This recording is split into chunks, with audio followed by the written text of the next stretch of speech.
yang mengisi minyak di JB. Okay. Tolonglah. Minyak dah murah je. Okay. Berapa murah lagi kau nak isi? Kan, aku tak boleh faham Nak apa isi orang-orang murah macam lagi. tu.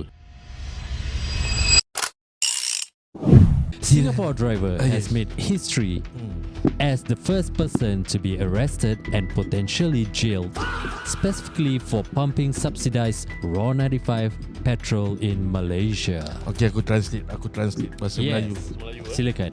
Seorang driver Singapura akan membuat sejarah untuk pertama kali.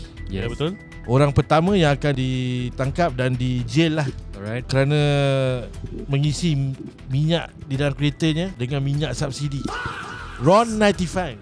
Subsidi Ron Malaysia, 95. subsidi Malaysia. Subsidi Malaysia. Dia punya charges kan, kira keras juga tu Ji, charges dia. Berapa? Berapa Ji? Fine up to $1 million. Ringgit. 1 Marem. million ringgit.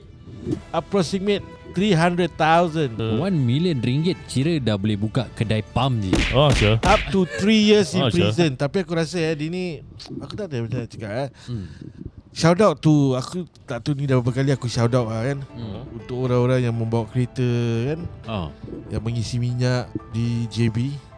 Okay. Tolonglah. Minyak dah murah je. Okay. Berapa murah lagi kau nak isi? Kan, aku tak boleh faham apa Nak isi orang-orang murah macam lagi. tu.